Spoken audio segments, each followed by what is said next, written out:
예. 우리 옆에 분과 인사할까요? 참 보고 싶었습니다. 한번 인사하겠습니다. 네, 한 번 더 인사했으면 좋겠는데요. 우리가 수고하셨습니다라고 할 때 그냥 의미 없는 수고가 아니라 한 주간도 부활의 능력으로 또 믿음으로 살아낸 그 수고에 대해서 서로 격려하고 위로하는 차원에서 정말 수고하셨습니다. 함께 인사하겠습니다.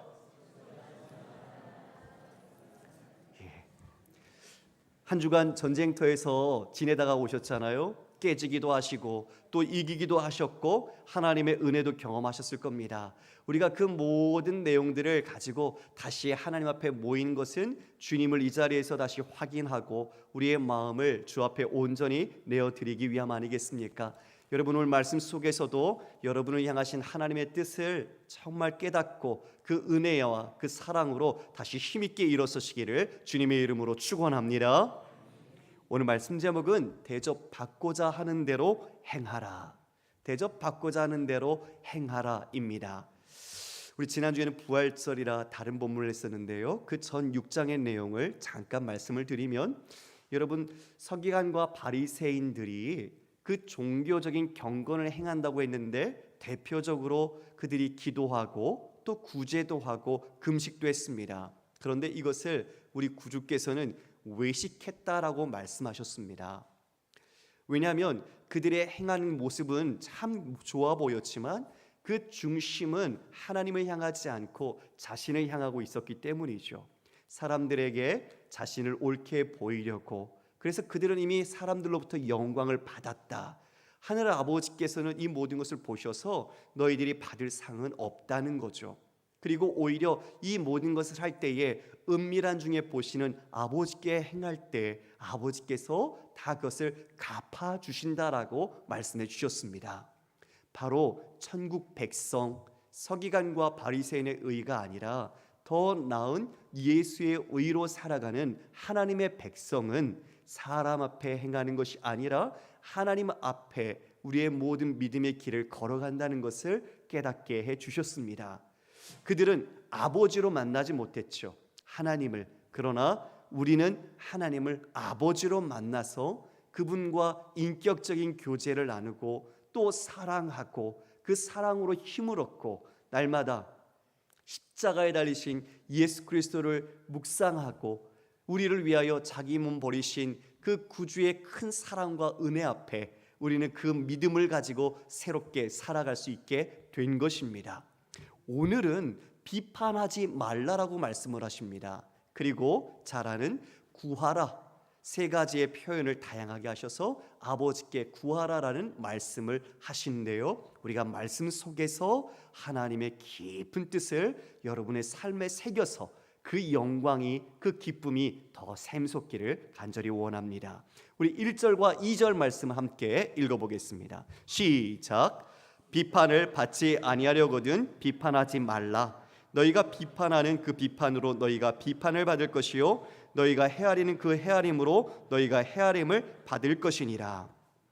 구주께서 이 제자들이죠, 바로 우리들에게 비판하지 말라고 말씀하십니다. 비판하면 너희도 비판을 받게 될 거라고 말씀하세요. 근데 여러분, 이게 내가 비판받지 않기 위해서 비판하지 말라는 게 아닙니다. 이 말의 뜻은 비판할 수 있는 사람은 없다는 겁니다.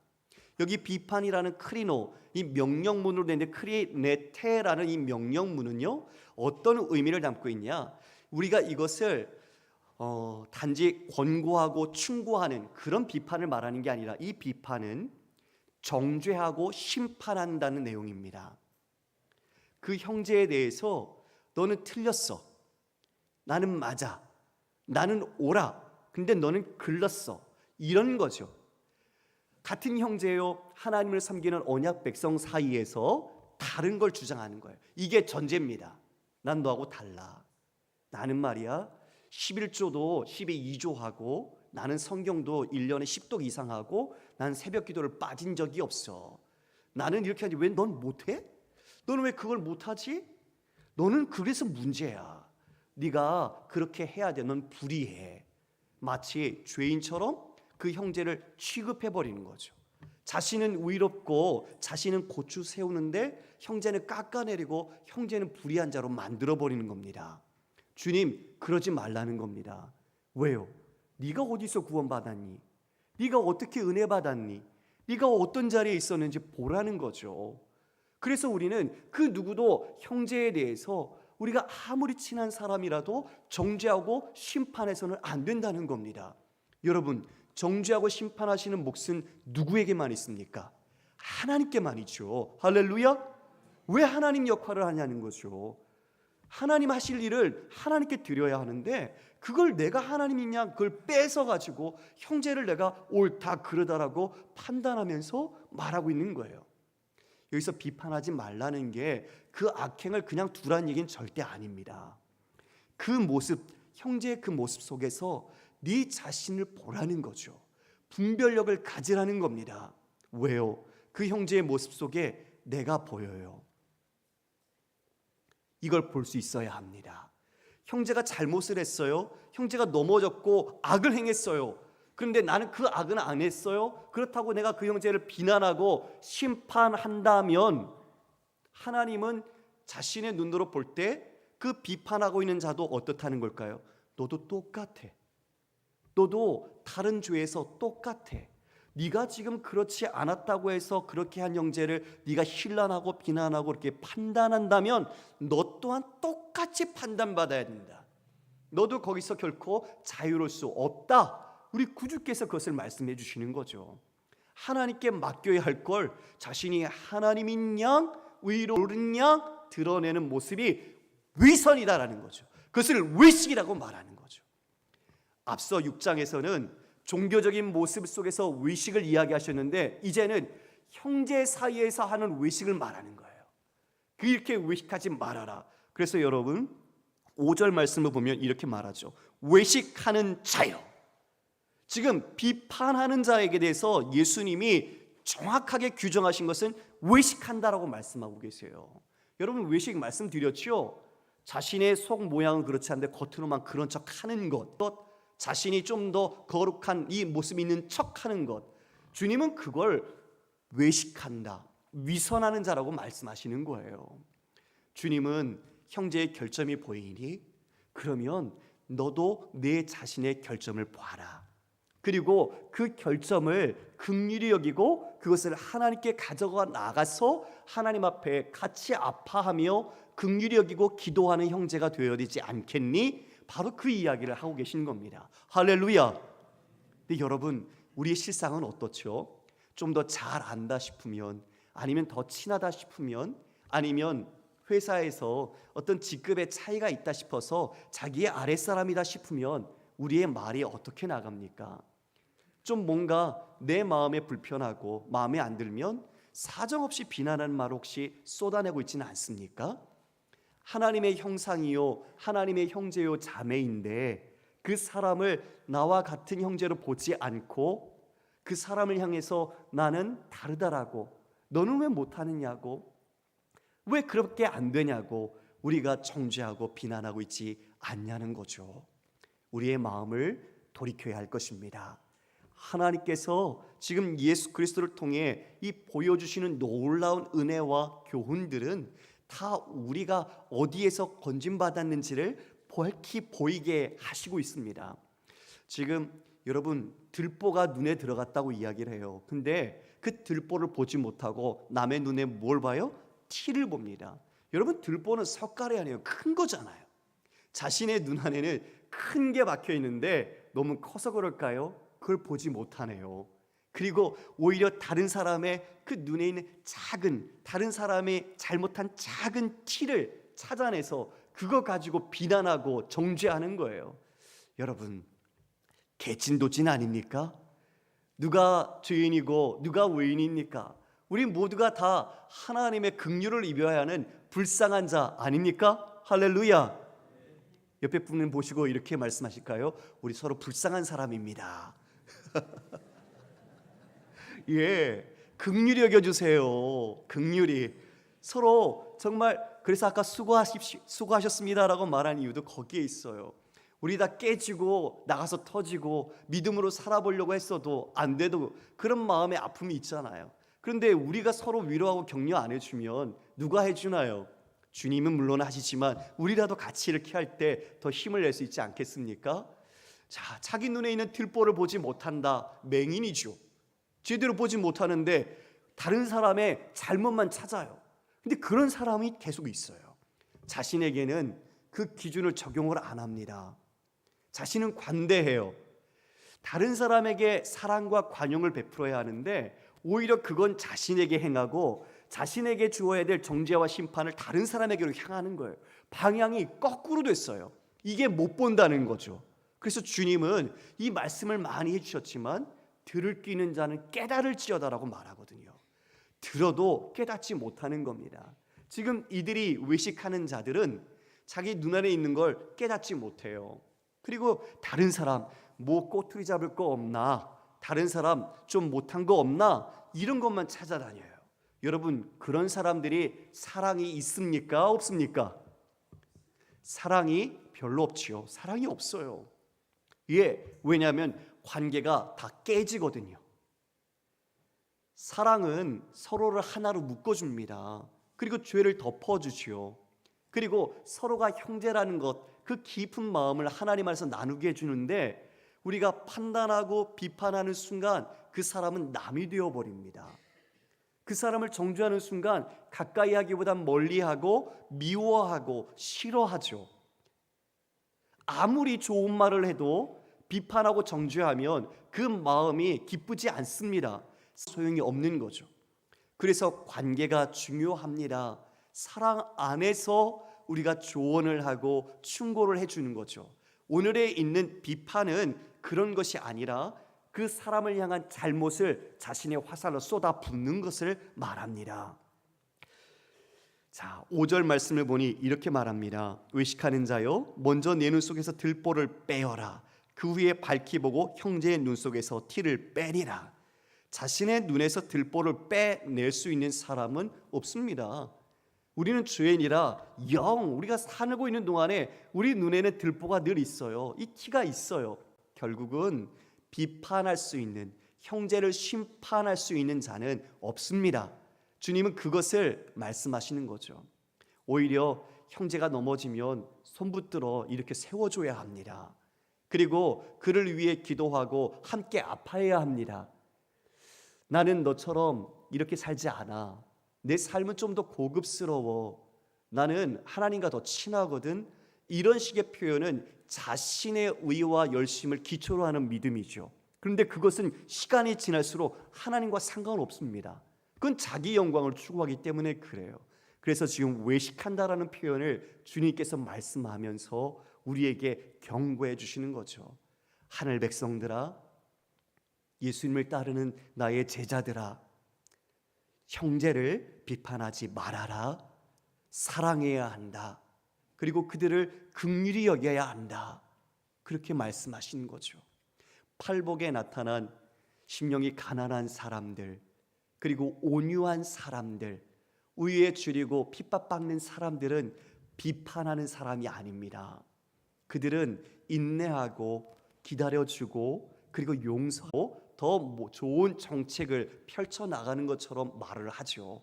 그런데 여러분, 세월이 흘러 또 다른 정부가 들어서면 어떻습니까? 그들 또한 똑같이 비판의 대상이 되고 판단의 심판의 대상이 되는 것을 보지 않습니까?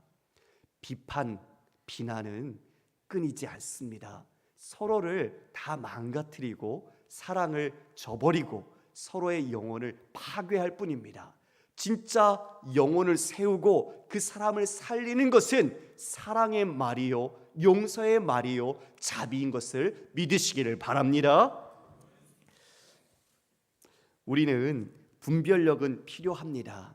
심판하고 정죄해서는 안 되지만 이 다른 사람의 이 연약함, 죄의 문제를 볼 때 우리는 선악이 무엇인지, 그리고 옳고 그름이 무엇인지 하나님의 말씀을 기준으로 우리는 지혜롭게 분별할 수 있어야 합니다. 그래야 바른 믿음의 길을 갈 수 있으니까요.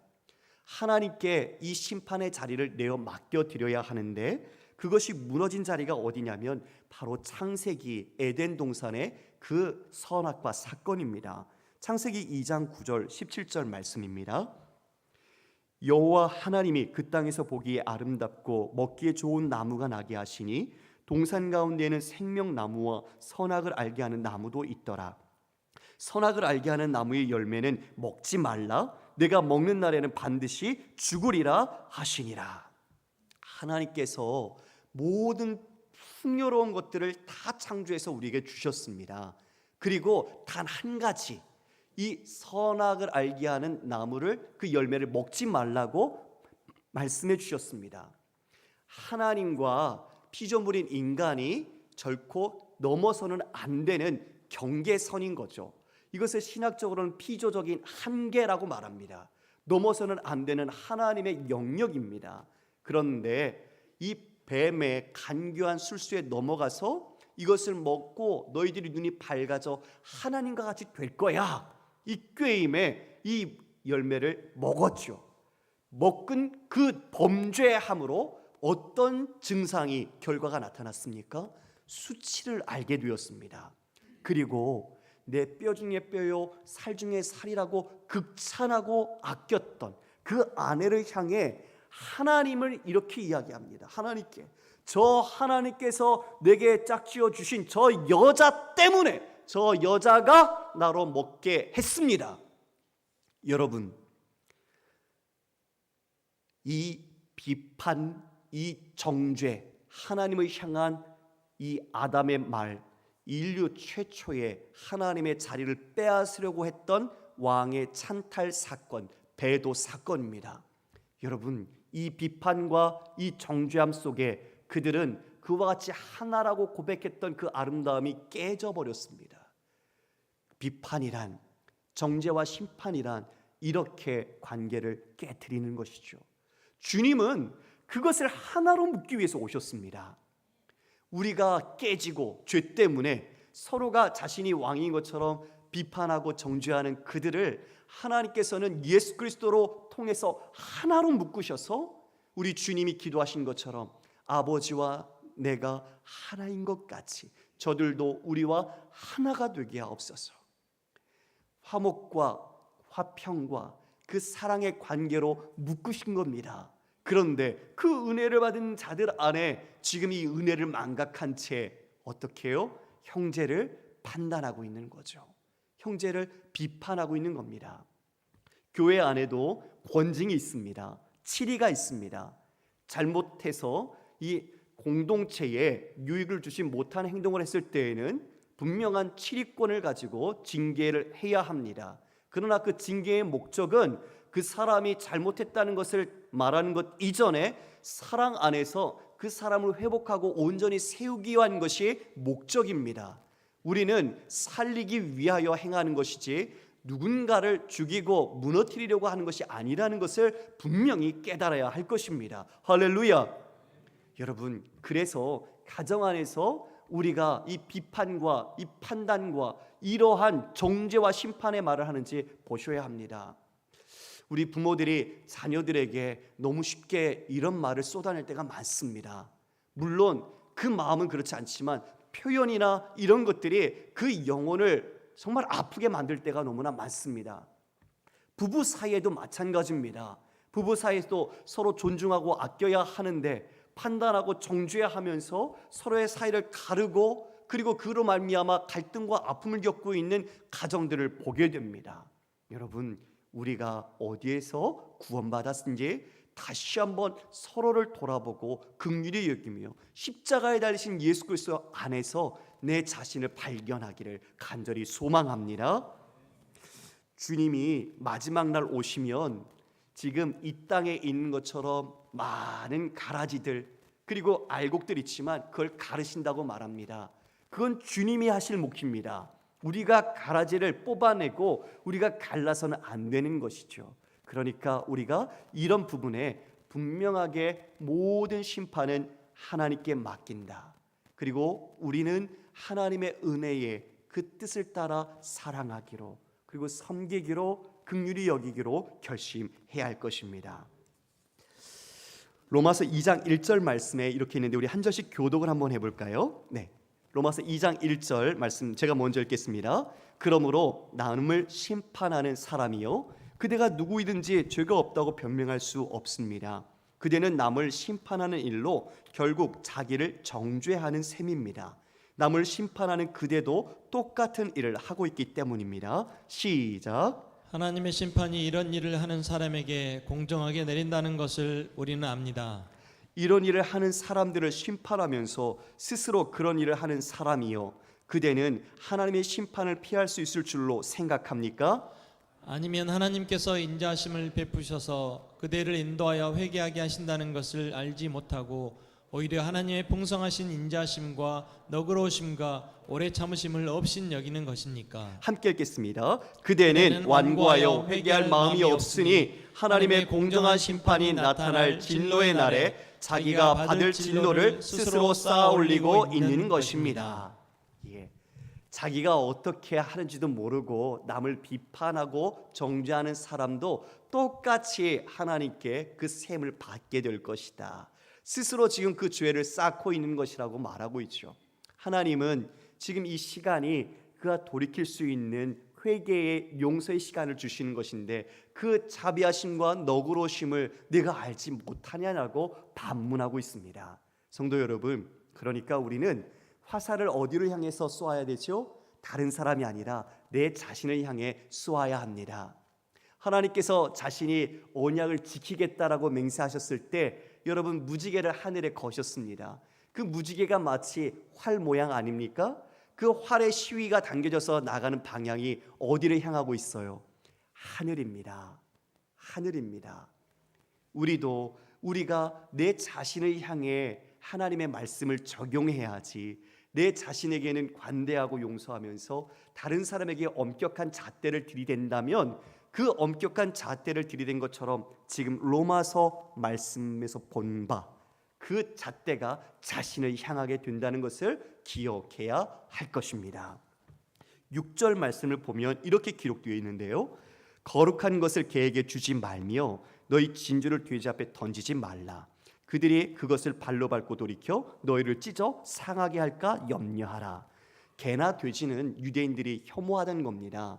그런데 원래는 이방인들을 향해서 이런 표현을 썼거든요. 근데 예수님은 지금 그 완악한 유대인을 향해 이 단어를 쓰고 계십니다. 그들이 분별하지 못하는 거죠. 거룩한 것 그리고 진주같이 가치 있는 것을 분별하지 못하고 있다는 거죠. 왜요?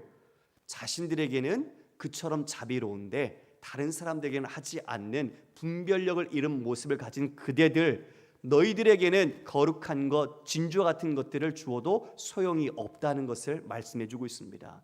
여러분, 그래서 우리는 분별력을 말씀을 통해 가져야 합니다. 아무리 좋은 직장에 다녀서 아니면 우리가 내 삶의 안위가 보장됐다라고 여겨서 내 마음대로 살 수 있는 사람은 그 누구도 없습니다. 하나님은 그걸 보시지 않거든요. 하나님은 네가 교회에서 어떠한 직분을 맡고 섬기고 아니면 어떤 기독교 단체에서 일을 하고 어떻게 직분을 가지고 중요하지 않습니다. 하나님 보신 건 하나, 하나님의 구원받은 백성답게 그 모든 자리에서 살았냐, 하나님은 그것을 평가하십니다. 그것에 대한 분별력을 우리에게 요구하시는 겁니다. 그러므로 여러분, 우리는 말씀 가운데 날마다 내 자신을 비춰봐야 합니다. 그리고 그 기준에 합당하게 우리가 힘써 살려고 노력해야 하는 것입니다. 할렐루야. 이제 여러분, 이처럼 비판받고 또 비판하는 인간 세상의 모습의 이 외식에 반해서 우리 하나님 아버지가 어떤 분인지 그분을 말씀해 주세요. 이것이 어쩌면 오늘 본문의 가장 중요한 결론이기도 합니다. 여러분, 하나님을 종교적인, 그리고 우리가 어쩌면 무서우신 분, 그리고 우리를 심판하시는 분이라고 생각할 수 있지만 물론 그것도 맞지요. 그러나 중요한 것은 아버지는 우리를 사랑하시는 분이라는 겁니다. 그리고 좋은 것으로 후히 주기 원하시는 분이라는 겁니다. 이 탕자의 비유처럼 그 둘째 아들이 다 탕진하고 돌아왔을 때 아버지가 그를 정죄하든가요? 심판하든가요? 그런 내용이 있습니까? 없잖아요. 없잖아요. 가락지 끼우고 좋은 옷을 입히고 신발을 신기고 그리고 자신의 아들이 돌아오는 것을 기뻐하잖아요. 너는 내가 준 이 모든 재산을 탕진했으니 너는 더 이상 내 아들이라 불릴 수 없다. 너는 더 이상 상속권자가 아니다. 너는 이처럼 내 모든 족보에서 너는 지운다. 이렇게 하시지 않았어요. 그 아버지는 조건 없이 돌아오는 사람을 받아주셨어요. 그 아들을 받아주셨어요. 그래서 오늘 7절 말씀을 보세요. 같이 읽어보겠습니다. 7, 8절 함께 읽겠습니다. 시작. 구하라 그리하면 너에게 주실 것이요 찾으라 그리하면 찾아낼 것이요 문을 두드리라 그리하면 너에게 열릴 것이니 구하는 이마다 받을 것이요 찾는 이는 찾아낼 것이요 두드리는 이에게는 열릴 것이니라. 여러분 명령하시잖아요. 두드리래요, 찾으래요, 구하래요. 그러면 어떻게 한다고요? 준다고. 너 요 조건 항목대로 지켜서 순종해야 돼. 그리고 요거에 합당할 때 구하면 내가 들어준다. 알겠지? 이거 안 되면 안 돼. 이게 아니에요. 조건이 없어요. 아버지께 구하라는 거죠. 찾으라는 거죠. 그리고 두드리라는 거예요. 점진적인 표현 아닙니까? 우리 마음속에서 먼저 구해요. 마음속에 기원을 하죠. 그리고 난 뒤에 그것에 대한 탐구를 가지고 찾아요. 그리고 더 적극적으로 아버지께 나가서 두들겨요. 그러면 아버지가 어떻게 해요? 문을 열어주시는 거예요. 문 닫고 당신 누구세요? 이렇게 순종했나요? 이렇게 됐나요? 자격을 따지지 않으세요. 문 열어주시는 거예요, 아버지께서. 그리고 어떻게 하세요? 잘 왔다, 내 자녀, 내 아들, 내 딸아. 그분은 우리를 안아주시는 거예요. 할렐루야. 이게 아버지의 사랑이에요. 아버지의 해픈 사랑, 아버지의 우리를 향한 담이 없는 사랑, 그 모든 것을 좋은 것으로 주시는 아버지의 사랑. 이 인간에 있는 하나님을 섬긴다고 했던 외식하는 자와 달리 하늘 아버지는 어떤 분이냐? 너희를 위해 조건 없이 아낌없이 주시는 아버지시다. 이것을 말씀해 주고 있습니다. 그러면서 예증하시죠. 야, 누가 아들이 떡을 달라 하는데 돌을 주니? 생선을 달라는데 뱀을 줄 사람이 있니? 약한 자라도 그렇게 하지 않는데 하물며 하늘에 계신 너희 아버지께서 너에게 좋은 것을 주시지 않겠니? 이렇게 예수님께서 그 아버지를 우리에게 말씀해 주셨어요. 여러분, 우리 반대로 한번 생각해 볼까요? 만약 우리가 아버지 독사를 좀 주세요, 돌을 좀 주세요, 그러면 아버지가 주실까요? 안 주시겠죠. 왜요? 해로우니까. 아버지는 우리에게 유익한 것을 주시는 분이세요. 아버지, 내가 좀 정욕으로 쓰려고 내 욕심이 여기 있는데 이것 좀 주세요. 그럼 내 아버지 열심히 섬길게요. 그러면 아버지가 주실까요? 안 주세요. 야고보서의 말씀처럼 정욕을 위하여 잘 쓰는 것은 하나님께서 응답하지 않아요. 즉 아버지는 좋은 걸 주세요. 내가 좋아하는 것을 주시는 게 아니에요. 우리는 기도하지만 기도의 응답은 하나님께 있거든요. 그건 하나님의 자유고 하나님의 권한이에요. 그런데 그분은 우리에게 좋은 것을 주기를 즐겨 하시는 분이라는 것을 분명히 알아야 한다는 것이죠. 그래서 이 좋아하는 것을 누가복음에서는 이렇게 기록하고 있습니다. 누가복음 11장 13절 말씀입니다. 우리 함께 읽겠습니다. 시작. 너희가 악할지라도 좋은 것을 자식에게 줄 줄 알거든 하물며 너희 하늘아버지께서 구하는 자에게 성령을 주시지 않겠느냐 하시니라. 성도 여러분, 무엇을 주신다고요? 성령. 누가는 이것을 성령이라고 말하고 있어요. 왜 성령이 가장 좋은 걸까요? 성령은 구원받은 성도에 있어서는 보증의 표와 같이요, 우리의 구원을 끝까지 옆에서 함께 하시고 도와주시고 우리를 변호해 주시고 대연해 주시는 그런 분. 그래서 아버지의 이 주님의 뜻을 깨닫게 하시고 그 가신 길이 무엇인지 의미도 알게 해주시고 우리도 그 길을 갈 수 있도록 우리에게 권능을 주시는 분이 바로 성령이십니다. 할렐루야. 성령이 떠나지 않으세요. 얼마나 귀한 선물입니까? 얼마나 정말 절대적으로 필요한 선물입니까? 그래서 이 선물로 성령을 주시는 거죠. 그렇게 예수님을 떠나서 숨어있던 제자들이 마가의 다락방에서 성령을 받고 난 뒤에는 그 두려움을 다 물리치고 주의 복음을 위하여 아낌없이 다 모든 것을 희생했습니다. 성령의 역사 속에 진정 눈뜨게 됐고 그 은혜에 대한 자신의 모든 믿음을 삶으로 살아낼 수 있었던 거죠. 그래서 여러분, 우리는 성령 충만함을 간구해야 할 줄 믿습니다. 다른 걸 구하지 마십시오. 필요를 주님은 아십니다. 이미 우리에게 있어야 할 걸 아시고 주세요. 우리는 아버지, 주님의 뜻을 따라 살기 원합니다. 성령의 충만함을 내게 주셔서 오늘도 맡겨지고 보냄받은 곳에서 하나님의 선하신 뜻을 이룰 수 있도록 나를 사용하여 주옵소서. 바로 우리의 기도는, 우리의 첫날의 기도의 제목은 바로 이와 같은 성령의 충만함을 구하는 것으로 시작해야 할 것입니다. 12절은 유명한 황금률이라고 불리는 말씀입니다. 12절 읽겠습니다. 그러므로 무엇이든지 남에게 대접을 받고자 하는 대로 너희도 남을 대접하라. 이것이 율법이요 선지자니라. 남에게 대접받고자 하는 대로 대접하는 것이 율법과 선지자라고 말합니다. 여러분, 율법과 선지자는 온 성경이 다 같이 말하고 있는 내용 아닙니까? 우리 구주께서 오셔서 이렇게 말씀하셨습니다. 나는 율법이나 선지자를 폐하러 온 것이 아니요 오히려 이것을 완전하게 하려 왔다. 할렐루야. 주님이 그 율법과 선지자의 말을 자신의 모든 삶으로 성취하시고 이루시기 위하여 오셨다고 말씀해 주셨습니다. 그래서 어떤 길을 가십니까? 비우고 낮추고 그리고 우리를 위해 살리는 그 생명의 길, 그 사랑의 길을 가셨습니다. 여러분, 십자가 위에 달렸는데 자신이 왜 죽는지도 추적 모르고 자신의 옷을 나누는 그들, 정죄하는 그들을 위해 아버지, 저들의 죄를 용서해 주세요, 자신들이 하는 걸 몰라요라고 말하시면서까지 이루셨던 바로 우리를 위한 생명의 길, 사랑의 길을 몸소 가셨습니다. 마태복음 22장 37절 이하에 이렇게 말씀합니다. 예수께서 이르시되 내 마음을 다하고 목숨을 다하고 뜻을 다하여 주 너의 하나님을 사랑하라 하셨으니 이것이 크고 첫째 되는 계명이요 둘째도 그와 같으니 내 이웃을 내 자신같이 사랑하라 하셨으니 이 두 계명이 온 율법과 선지자의 강령이니라. 율법과 선지자의 강령이 하나님 사랑, 이웃 사랑입니다. 바로 그 사랑을 우리 구주께서 직접 행하시고 여러분들을 위하여 다 내어 주셨습니다.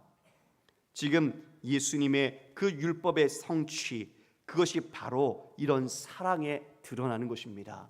그래서 로마서에서는 이렇게 말씀합니다. 사랑은 이웃에게 악을 행하지 아니하나니 그러므로 사랑은 율법의 완성이니라. 무엇이 율법의 완성이라고요? 사랑이 율법의 완성이라고 말합니다. 구주께서 우리를 사랑하셔서 그 길을 가신 것처럼 우리 하늘 백성, 천국 백성, 예수님의 제자된 우리는 그와 같이 사랑의 길을 가야 합니다. 성도 여러분, 오늘 예배드리기 전까지 혹시 어떤 마음을 품고 계셨습니까? 어떤 마음의 생각을 갖고 계셨습니까? 그 모든 마음을 오늘 우리 구주께서 우리에게 주시는 사랑, 그것이 율법의 완성이다. 너희가 받고자 하는 대로 너희가 행하라는 이 황금률의 말씀처럼 사람들을 환대하고 친절을 베풀고 사랑하는 그 모든 것이 우리 주께서 우리에게 원하시는 놀라운 뜻이라는 것을 기억해야 할 것입니다. 우리 마지막 에베소서 4장 15절 말씀을 함께 읽어볼까요? 시작. 오직 사랑 안에서 참된 것을 하여 범사에 그에게까지 자랄지라. 그는 머리니 곧 그리스도라. 여러분, 어디 안에서 무엇하라고요? 사랑 안에서. 오직 사랑 안에서. 자신이 옳다고 분노하지 마십시오. 자신이 누구보다 탁월하고 우월하다고 자신을 과시하지 마십시오. 사랑이 없으면 아무것도 아닙니다. 오직 사랑 안에서 참된 것을 하라고 말합니다. 참된 것은 진리입니다. 사랑 안에서 진리를 행할 때 우리의 믿음이 자라갑니다. 그리스도, 우리의 목표이신 주님께로 자라가는 것입니다. 다른 것으로는 자라가지 않습니다. 미워하고 시기하고 질투하는 것으로 내 자신이 우월하고 내 자신의 존재를 부각시키더라도 그것은 주님 안에서 자라가는 것이 아닙니다. 우리의 모든 자람은, 성숙은 사랑 안에서 진리의 말씀을 행할 때 우리의 목표이신, 우리의 머리가 되시는 예수 그리스도를 향해 자라가고 성숙해질 것입니다. 우리가 이 말씀 앞에 우리 모든 성도님들이 오늘 한 주에 그 모든 삶도 이 말씀에 걸고 우리가 살아냅시다. 사랑합시다. 주님의 말씀을 따라 분별하고 형제를 긍휼히 여기며 하나님의 뜻을 이루는 우리 사랑하는 성도님 되시기를 주님의 이름으로 축원합니다.